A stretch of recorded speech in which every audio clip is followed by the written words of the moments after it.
Muito bem, continuando aqui, o momento especial. Que momento é esse? Então, continuando a leitura, assim como para Poe, o conto depende de um efeito único ou uma impressão total que causa no leitor. Para outros, é o próprio conto que representa o momento especial em que algo acontece. No entanto, surgem dúvidas em relação ao que vem a ser esse momento especial. Tratar-se-ia aqui do momento da leitura, tal como era para Poe, ou do momento ou o tempo em que acontece algo para o personagem no nível do enunciado? Ou ainda mais, do momento ou tempo experimentado pelo narrador, estabelecendo, portanto, uma relação com o tempo no seu discurso de narrador ou com a enunciação? Primeiro, o que é enunciação, enunciado? É a palavra dita, é o momento é a fala em si, né? Não só a palavra, mas a palavra em uso, ok? Então, para alguns é necessário que algo aconteça no conto, nele precisa haver ação. Nessa linha, o conto é o que traduz uma mudança de caráter moral, de atitudes ou de destino dos personagens, e que provoca uma realização do leitor. Através dessas mudanças, é a teoria de Theodore A. Strode. Vamos ver aí.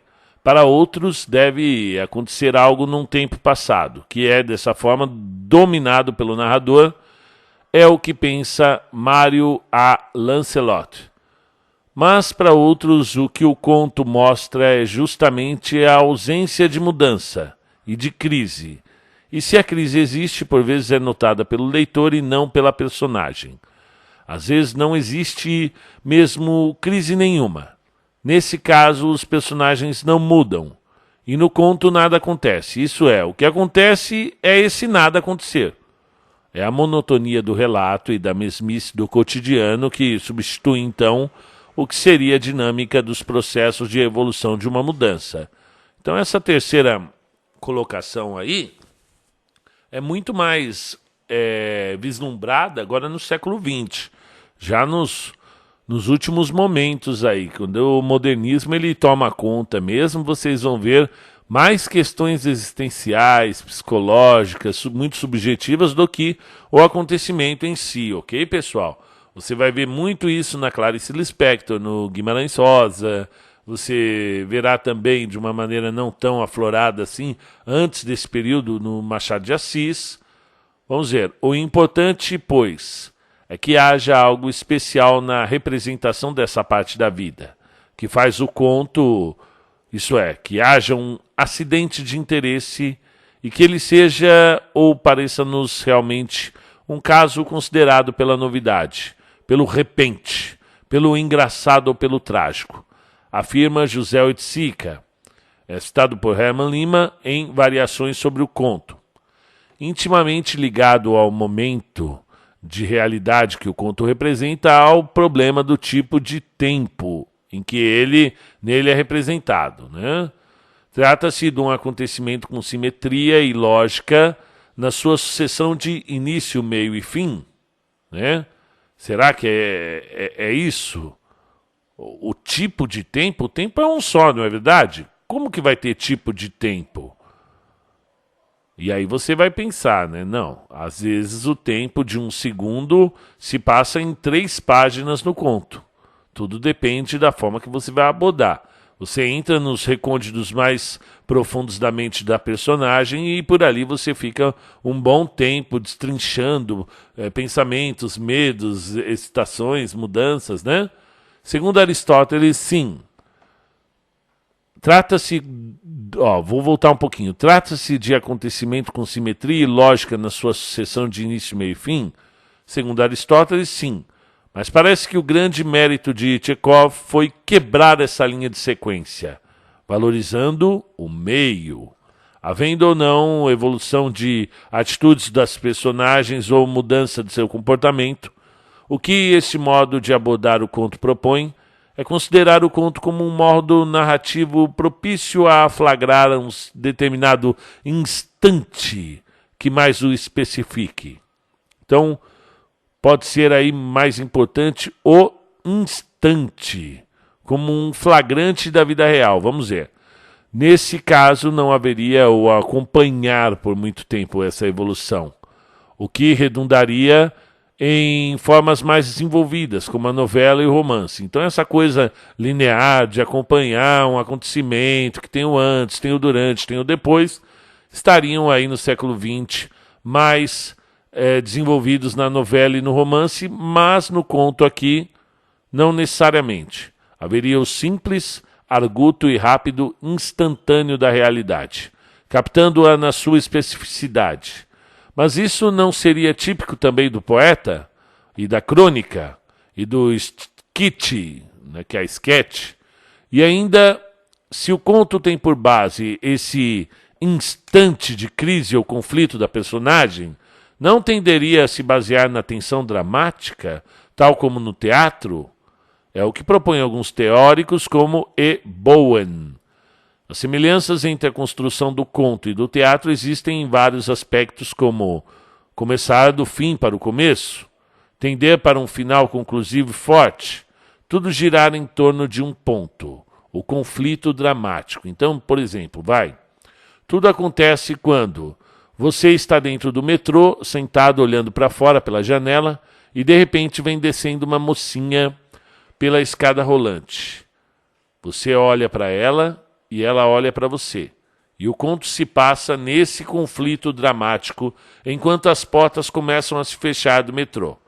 E você tem uma catarse, você tem um acontecimento ali dentro da sua mente. E o narrador trabalha em cima desse olhar, desses poucos segundos em que os dois trocaram a vista. Então perceba que ali nada acontece. Basicamente, a porta do metrô se fecha e o metrô vai embora, né? Mas o conflito dramático presente naquele momento, naquele instante, a tensão dramática, a crise, o conflito, é instantâneo e pode ser trabalhado de maneira muito diferente de um romance, não é verdade? Então vamos ver. E mesmo assim haveria muitas variações ou muitos momentos diferentes entre si. Afinal, que momento é esse? O que é esse tique, né? Que de repente, né, você consegue tirar um conto inteiro de um instante. A Epifania, de James Joyce. Primeiro vamos entender aí. James Joyce, grande escritor irlandês do Dublinenses, né? Do livro de contos incríveis. Vamos ver aí. Um dos momentos especiais é concebido como o que se chama epifania, né? O que é epifania? Tal qual como concebeu James Joyce, é identificado como uma espécie ou grau de apreensão do objeto que poderia ser identificada como o objetivo do conto. É quando você olha e fala: peguei a coisa da coisa, como se fosse uma apreensão daquilo que é o objeto de trabalho do conto, ok? Enquanto uma forma de representação da realidade. Para Joyce, segundo um dos capítulos do seu Stephen Hero, epifania é uma manifestação espiritual súbita. É quando você chega naquele momento, em que o objeto se desvenda ao sujeito. Trata-se, em última instância, do modo de se ajustar a o foco ao objeto, pelo sujeito. E aí eu sugiro novamente a leitura do conto Desastres de Sofia, da Clarice Lispector, porque ela fica o tempo todo em volta do professor tentando descobri-lo, e de repente, quando ela se vê sozinha com ele na sala, ela tem uma epifania, ela tem uma manifestação espiritual súbita que acontece ali, pá! E aí o objeto se desvenda ao sujeito. O professor se desvenda a ela e ela entende não só o professor, mas toda a humanidade a partir daquele momento que ele fala com ela. Trata-se, em última instância, do modo de se ajustar um foco ao objeto pelo sujeito. Seria um último estágio dessa tentativa de ajuste, que se faz primeiro por tentativas e depois com sucesso. É o que a personagem narradora explica ao seu companheiro ao divisar o relógio de Ballast Office. Imagine meus olhares sobre esse relógio como experiências de um olho espiritual, tentando fixar a própria mirada através de um preciso foco de luz. No momento em que o foco é ajustado, o objeto é epifanizado. Ora, é nessa epifania que reside em mim a terceira qualidade, a qualidade suprema do belo, ok? A epifania seria um dos quesitos da beleza. O primeiro deles seria o da integridade, quando se percebe a coisa enquanto obra integral. Esse primeiro quesito permite reconhecer a coisa como sendo uma, e não outra. O segundo, o da simetria, permite considerar o objeto como um, em si mesmo, nas suas partes e no seu todo, na relação que ele tem com ele mesmo e com outros objetos. E o terceiro, a epifania, a coisa torna-se ela mesma. Vamos tentar entender essa trajetória aí, pessoal. Constatamos primeiro que o objeto é uma coisa íntegra. Em seguida, que apresenta uma estrutura compósita e organizada, que é efetivamente uma coisa. E, enfim, quando as relações entre as partes estão muito bem estabelecidas, os pormenores estão conformes à intenção particular. Constatamos que esse objeto é o que é. A sua alma, a sua quididade, de súbito se desprende diante de nós, do revestimento da aparência. A alma do objeto, seja ele o mais comum, cuja estrutura é assim demarcada, assume um brilho especial aos nossos olhos. E o objeto realiza sua epifania. Olha, eu posso estar falando besteira aqui, mas eu usaria o conto A Terceira Margem do Rio, do Guimarães Rosa. Está lá o menino, o pai dele um dia levanta e fala assim, quer saber, eu vou embora. Manda construir uma canoa e cai para o rio ali, o Rio São Francisco. E de vez em quando o menino vai lá, deixa um prato de comida para o pai está sempre ali naquela área, ali no rio, né? E ele fica tentando entender aquele objeto, né? Até que no final do conto ele tenta entender por que o pai dele foi, mas não foi, porque está sempre por ali, e não para nem na terra, né? Não fica por ali no rio. O que aconteceu com o pai dele, né? Todo mundo achando que o pai dele ficou doido, a mãe, né, ficou chateada, e no final o objeto realiza a sua epifania. No final ele entende o que aconteceu, entendeu? Essas considerações não fazem parte estritamente do conceito do que se denomina conto. Podem fazer parte de uma teoria geral da narrativa, ou mesmo de uma teoria geral do conhecimento. No entanto, em contos cujo núcleo é justamente essa percepção reveladora, há uma revelação, epifania é isso, de uma dada realidade, a teoria se torna fundamental para a sua leitura. É o caso dos contos de Clarice Lispector, por exemplo. Aliás, não só dos seus contos, mas de toda a sua narrativa, conforme foi lida por Olga de Sá. E aí é por isso que a professora está mandando você ler A Hora da Estrela. Qual é a hora da estrela? O que é a hora da estrela? A estrela tem uma hora? Aí está a epifania. Quando a epifania se mostra para você, por conta da hora, quando chega realmente a hora da estrela, você faz assim, ó, puf, nossa, né? Vamos lá, capítulo Um Conto de Clarice Lispector. Como é que ocorre essa epifania num dos contos de Clarice Lispector, como o conto Amor? Então vamos lá, corre lá e dá uma lidinha no conto Amor. Tem PDF aí, pessoal. A história é aparentemente simples. Ana, uma dona de casa, espera visitas para o jantar e vai às compras. Quando já está de volta no bonde, vislumbra um cego mascando chiclete, o que provoca subitamente toda a mudança do seu comportamento. Inicia-se nesse momento uma situação de desorientação, um desligamento da realidade, que vai atingir o seu clímax no jardim botânico, onde Ana renasce, experimentando outro tipo de percepção das coisas. Plantas, animais, qualquer detalhe passam a estar presentes no seu significado, e ela contempla extasiada esse outro mundo, que se resume a um paradoxo. Sente tanto a vida que essa lhe vem como a morte, a dor como o amor, o sofrimento como felicidade, o inferno como paraíso. E abre aspas, o jardim era tão bonito que ela teve medo do inferno e era fascinante e ela sentia nojo.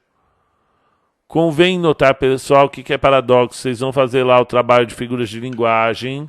Paradoxo é uma aparente falta de lógica. Eu não estou dizendo que é uma falta de lógica. Eu estou dizendo que é uma aparente falta de lógica. Se você for pensar bonitinho ali, se você for pensar bem, por exemplo, o funcionário trabalha tanto e cada vez que ele trabalha, menos ele tem dinheiro. Pô, seria uma falta de lógica. Se ele trabalha mais, ele tem mais dinheiro. Mas se a gente for pensar bem, né, na falta de lógica, aí tem uma lógica, né? Igual você falar para o menino assim, quanto mais você apronta, mais eu gosto de você. Né? Aquele menininho que é bem bagunceiro mesmo, quanto mais ele faz arte, mais você gosta dele. Ele deveria gostar menos, né? Só que o paradoxo é uma aparente falta de lógica. Convém notar que a experiência especial de Ana é gradativa e leva consigo o leitor, que também caminha na leitura sem saber para onde vai, levado que vai por um impulso estranho, mergulhado que está neste aprofundar-se da experiência de Ana. Mas se por um lado o miolo do conto consiste nessa experiência de caráter místico, né, uma revelação, gnóstico, né, enquanto conhecimento, ou filosófico enquanto crise existencial e até estético enquanto a percepção recriadora do mundo, o fato é, tal experiência, que índole moderna enquanto consagração de um momento especial da vida interior, se insere numa estrutura rigorosamente clássica de sua estrutura linear. Vamos ver, em 3 tempos. O início, que ela vai às compras, né? Rotina. O desenvolvimento, que ela mergulha numa experiência de crise, desde que vê o cego até fugir correndo do Jardim Botânico. E o final, quando ela volta para a rotina doméstica. Então, este conto demonstra, então, que nem sempre o conto moderno foge completamente dos princípios anteriores de início, meio e fim. Ou que nem sempre há apenas a adoção de novos procedimentos. Por vezes, a qualidade reside mesmo nessa forma de combinar os recursos, tanto do que é tradicional, como os que vão surgindo nos novos tempos. Ou seja, aliar a um modo tradicional de narrar, com começo, meio e fim, tal como observa Aristóteles na sua poética. Então, a princípio, lembrem Aristóteles, ele que viveu na antiga Grécia há mais de 2000 anos, um dos pais da filosofia, né? Tá. A princípio, os novos tempos, eles vão contra o que Aristóteles diz. Porém, se a gente for observar com calma, há mesmo no conto moderno uma sequência, né, de começo, meio e fim, conforme já afirmava Aristóteles. Uma experiência de índole moderna que representa um estado de crise que, entre tantos outros possíveis sentidos, pode significar o da situação da mulher.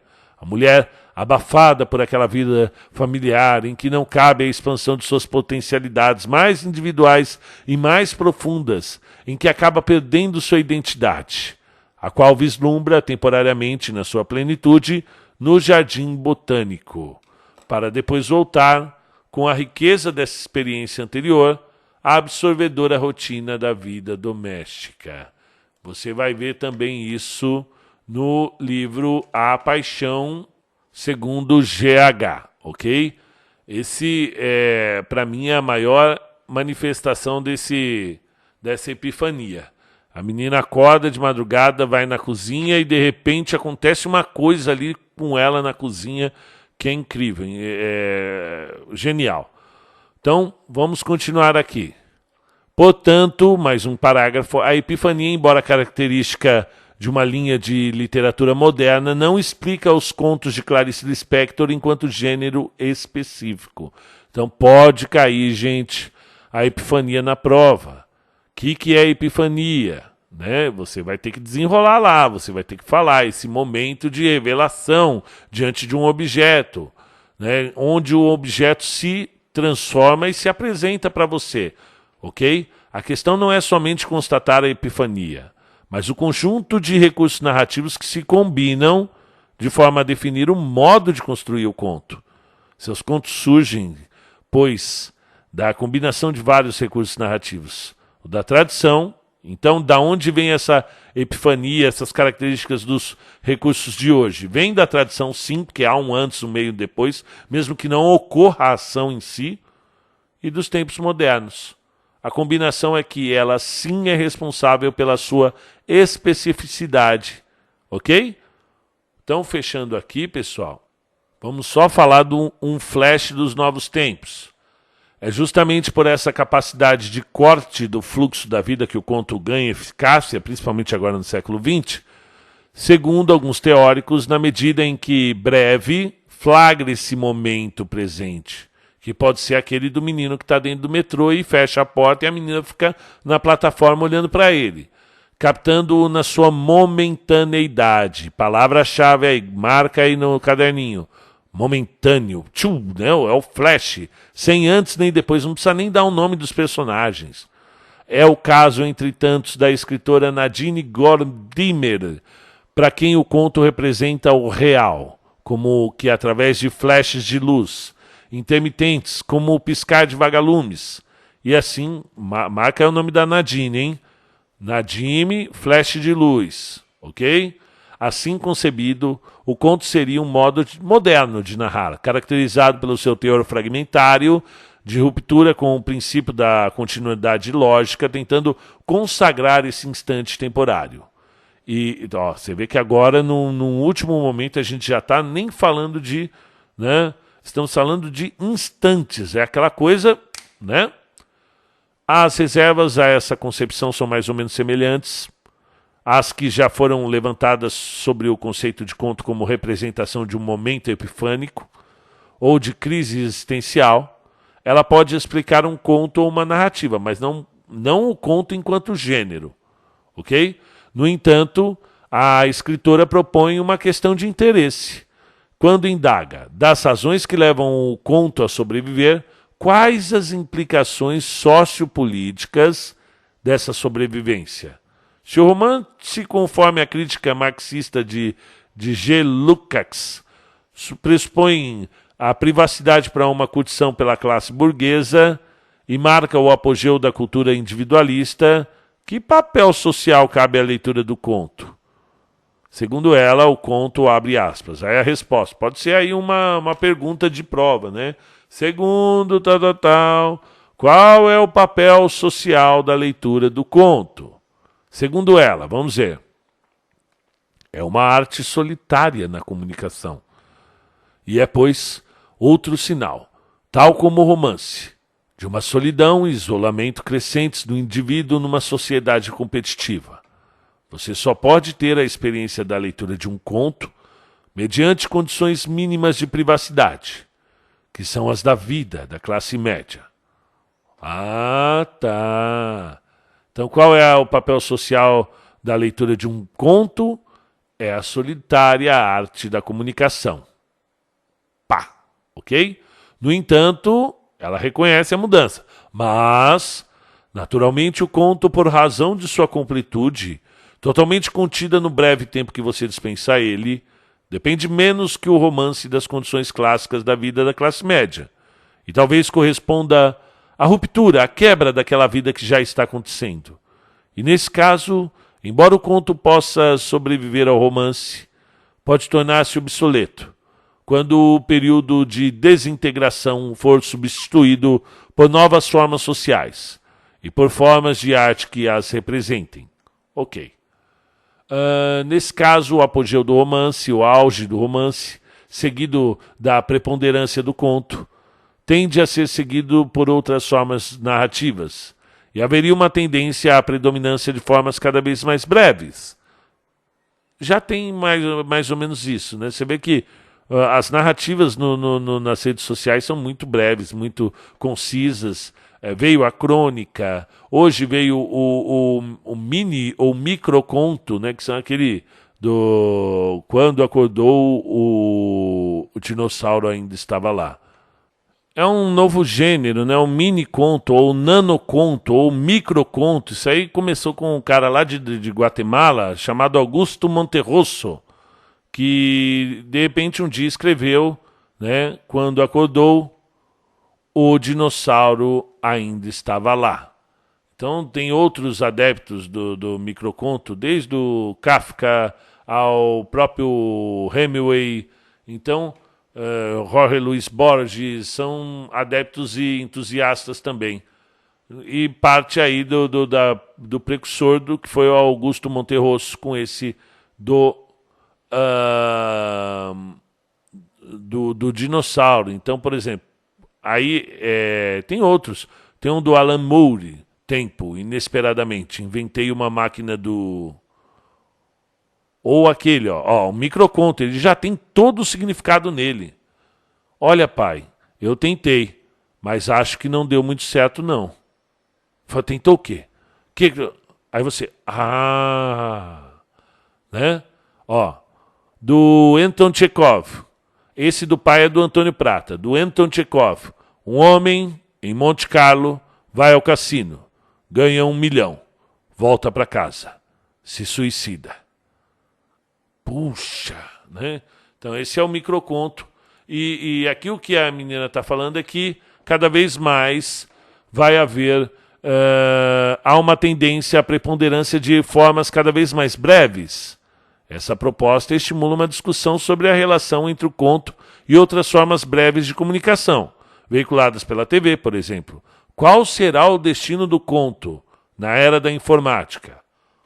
Muito interessante, cabe aí a reflexão. E você pode se deparar com essa pergunta na prova também.